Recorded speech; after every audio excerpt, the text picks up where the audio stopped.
Right. Now I'm just talking about some of the things related with personality development.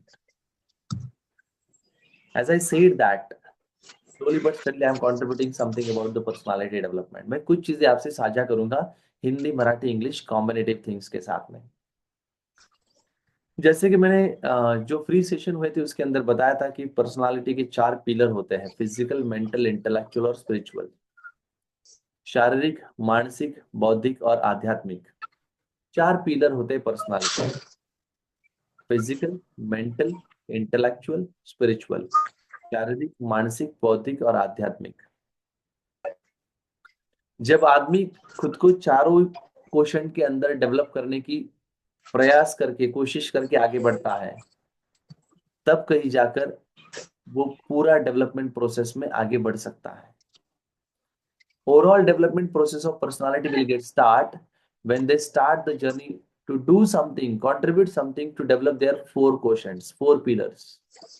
Physical also, mental also, intellectual also, spiritual also. Many of the time we found that people are doing meditation and yoga, exercise in the morning because they are working on physical and mental work, mental improvement. But as far as intellectual or information base is going to concern, they are not at anywhere. वो कहीं पे नहीं होता है because they don't have the information base. They never want to search something and get some of the good things in their life, right? And because of that only, many of the time they are not achieving the intellectual level. And spirituality is the last question of it. Very less amount of people are just keeping themselves on the path of spirituality. What is spirituality exactly is? अध्यात्म म्हणजे काय? कोणी सांगू शकतो तुमच्यापैकी?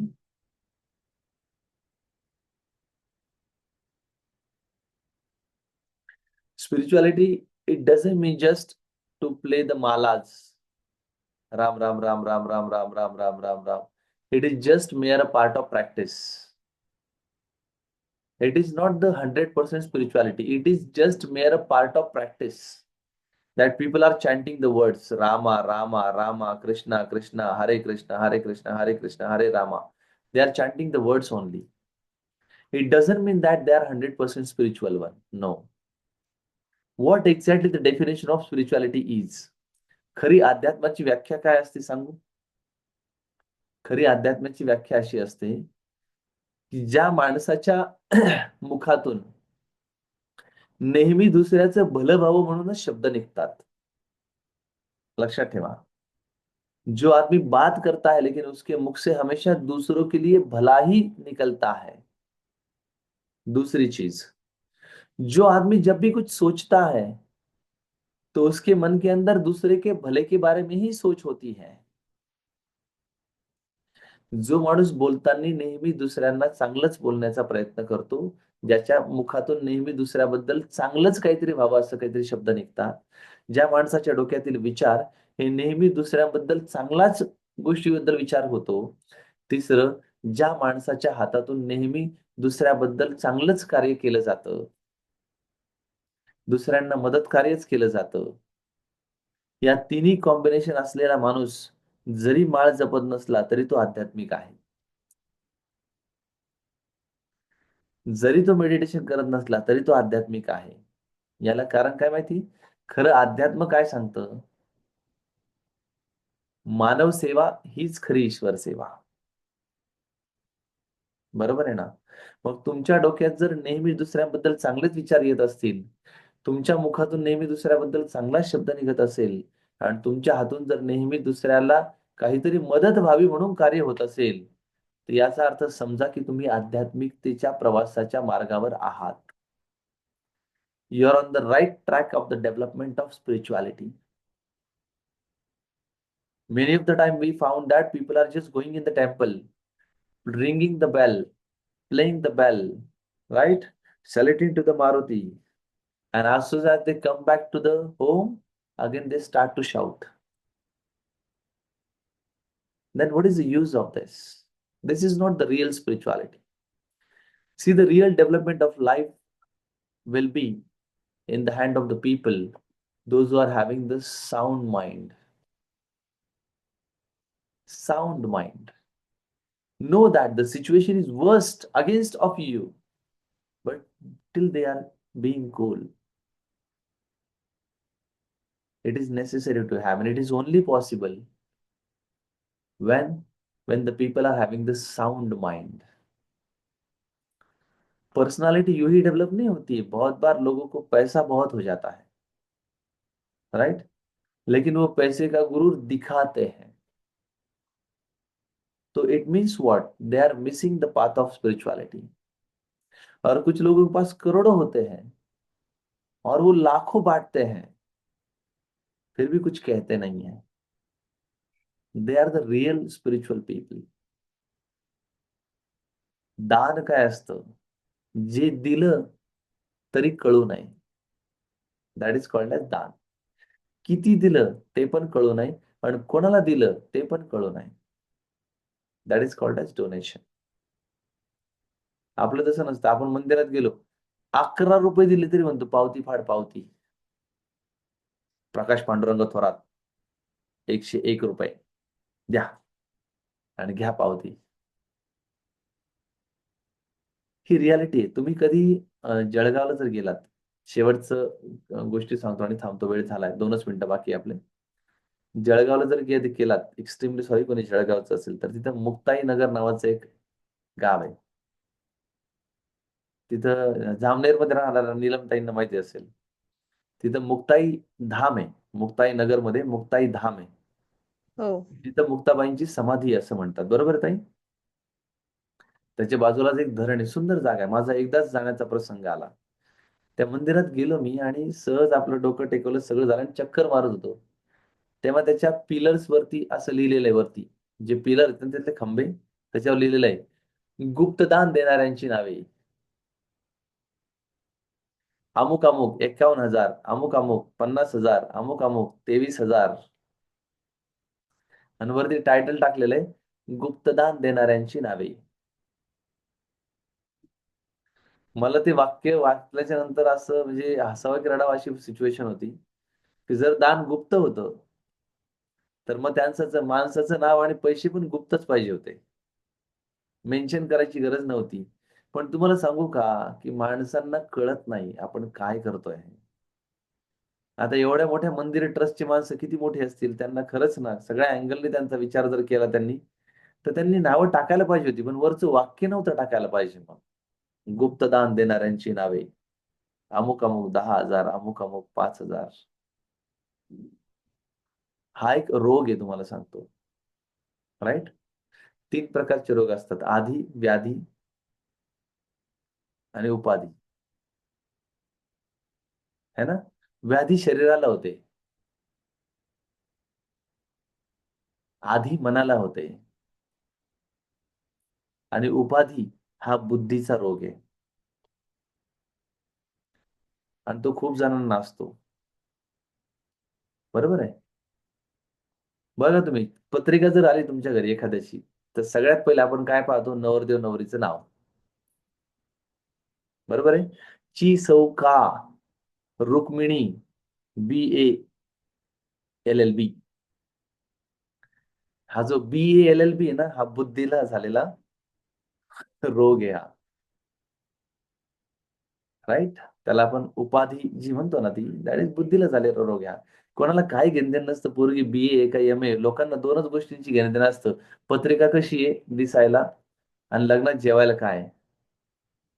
बाकी तुमचं लग्न 2 वाजता लागलं, 4 वाजता लागलं, 8 वाजता लागलं, तुम्ही किती रडलात आणि किती पाहुणे आले होते, तुम्ही किती शाली वाटल्या आणि तुम्ही किती स्वागत केले, लोकांना काही घेणं नसतं। लोकांना 2च गोष्टीची घेणं असतं, पत्रिका बरी आहे का दिसायला, कुठे आहे लग्न, सूर्या लॉन, जबरदस्त, संध्याकाळी लग्न किती असतात, 6:32 लागलं कितीला, 9:30ला, कितीला का लागा ना, जेवण झालेत आपले, आता बसलोय, टाळे लागले का घरी निघायचं। So this is problem. See, पर्सनॅलिटीची डेव्हलपमेंट अशीच होत नसते। मी तुम्हाला सांगू का, की मी युजुअली डॉक्टर हा शब्द युजुअली माझ्या नावासमोर झाल्याच्या नंतर पण लावायचो नाही, पण काही ठिकाणी काय झालं, की काही ठिकाणी अनुभव वेगळे आले। लोकांना लक्षात येत नाही की आपण कोण आहेत. त्या काही गोष्टी काही ठिकाणी लक्षात आणून देणं फार गरजेचं असतं. राइट? कारण युजुअली आता जसे तुम्ही सगळेजण 60 वाले, 55 वाले, 52 वाले बसलेले आहेत सगळेजण. तशीच अनेक ठिकाणी प्रसंग येतो, की कधी-कधी स्टेजवरतीच आमच्यासोबत बोलणारे स्पीकरच खूप सीनियर असतात. मग त्याला थोडं सांगितलं ना बाबा, की डॉक्टर श्रीकांत थोरात. त्यांना वाटतं हां, काहीतरी वेगळा माणूस आहे बाबा काहीतरी. So this is reality. काही ठिकाणी ते प्रोटोकॉल म्हणून करावं लागतं. परंतु हे झालेले रोगच आहेत तुम्हाला सांगतो. त्याच्यामुळे आध्यात्मिक प्रवास एवढा सोपा नाही आणि कलियुगात तर अजिबातच नाहीये. परंतु नामस्मरणात ती जादू आहे, असं सगळे आध्यात्मिक गुरु सांगतात. त्यामुळे ते करत राहणं गरजेचं आहे. पारायण का करतो आपण माहिती आहे? का करतो? काही नाही. आपण म्हणतो की हे जर पारायण केलं की लगेच ते कंप्लीट होईल माझं. ते पारायण केलं की लगेच हे कंप्लीट होईल. त्यासाठी पारायण करतात लोकं काही. मी आत्ता एका महाराजांकडे गेलो होतो मागच्या आठवड्यामध्ये. इथेच आहे संभाजीनगरला अ, घाटे गुरुजी म्हणून. त्यांच्याकडे गेलो त्यांना म्हटलं की "गुरुजी असं-असं आहे, असं-असं चाललंय." खूप छान म्हणे, बेस्ट. शिक्षण क्षेत्रात चांगलं मोठं काम करा, असं करा, तसं करा. पण एक गोष्ट सांगतो म्हणे, 11 वेळा गुरुचरित्राचं पारायण करा. पण पारायण म्हणून नका करू. त्याला अभ्यास म्हणून वाचा 11 वेळेस. कारण तुमचं शेड्यूल बिझी असतं, सगळ्या गोष्टी असतात, तुमचं बसणं होणार नाही. तुम्ही 5 श्लोक वाचा, 1 अध्याय वाचा, काय वाचायचं वाचा.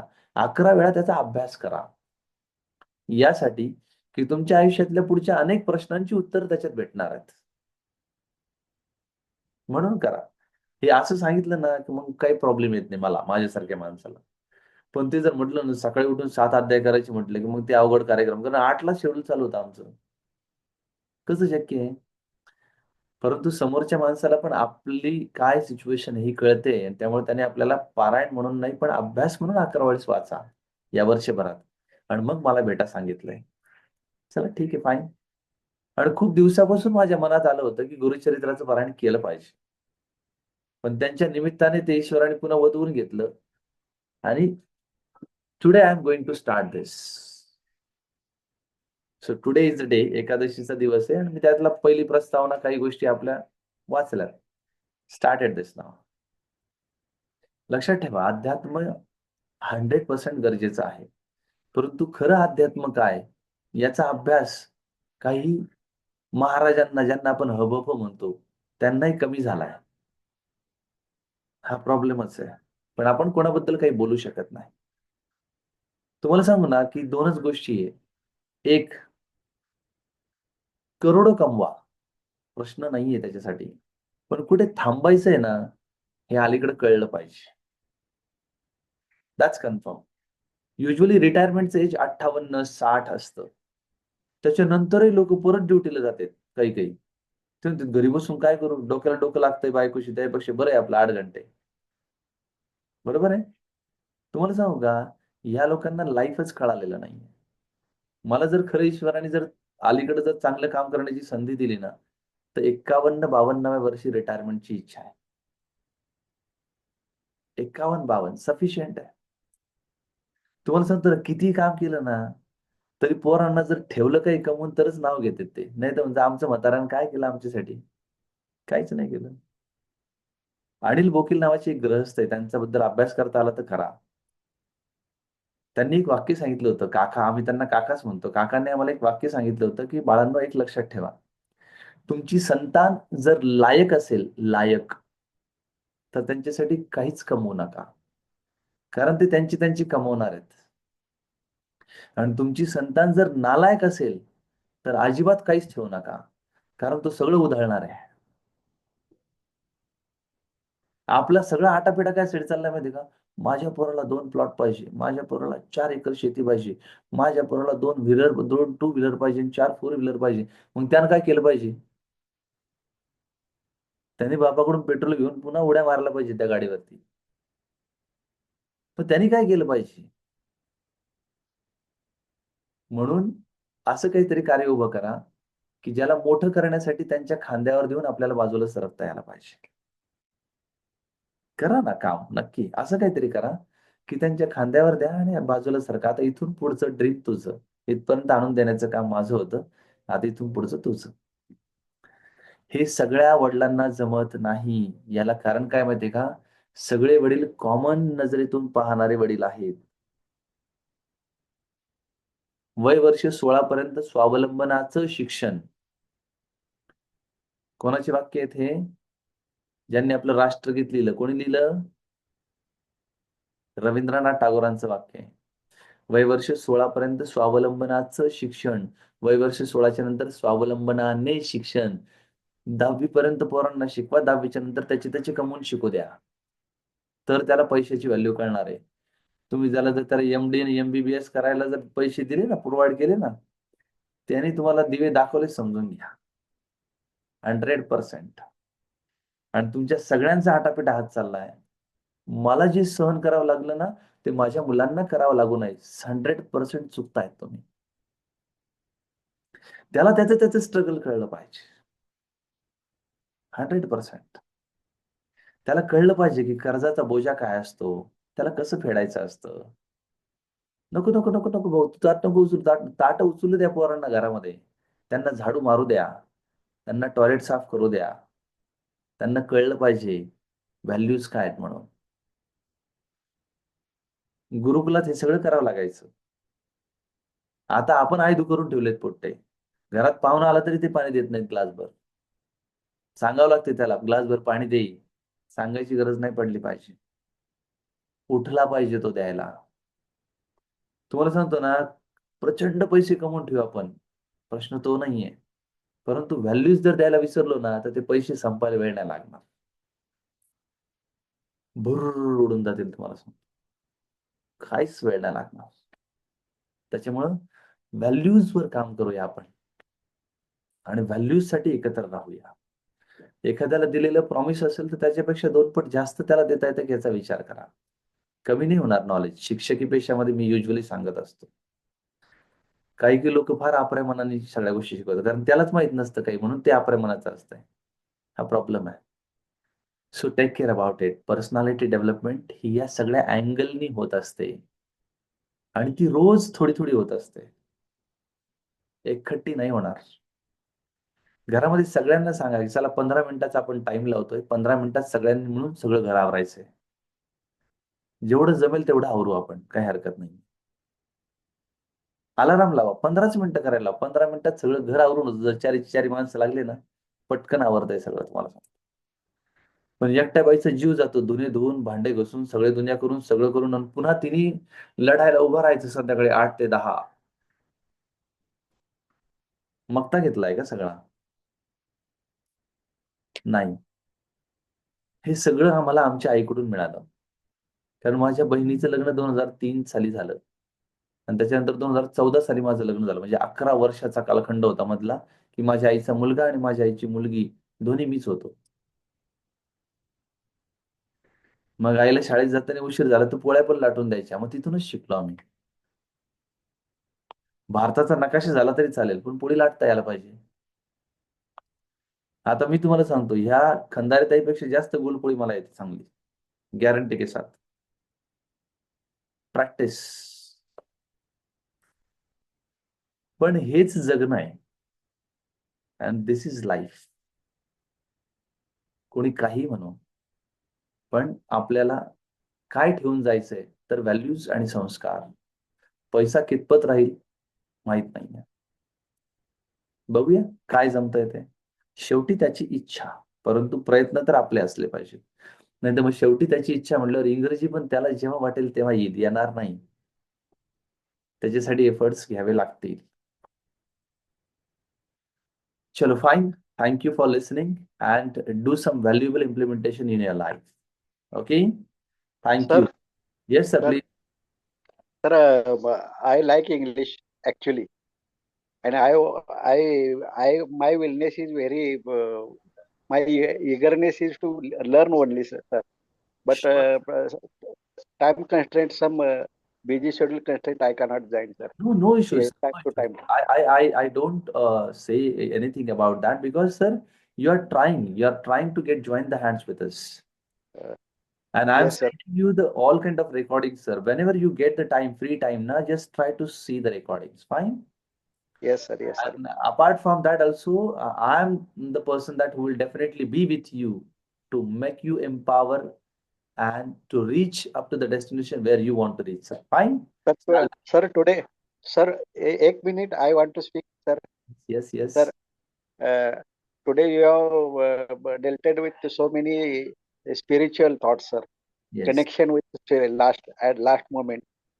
I listen very carefully.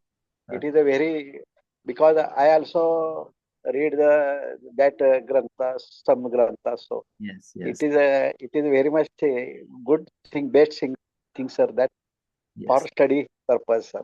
Thank you, sir. yes, sir. Right, right. म- Definitely. अच्छा, आपने स्पिरिचुअल के बारे में बहुत गाइड किया अभी, तो लास्ट में जो किया ना, वेरी इंपॉर्टेंट, सर.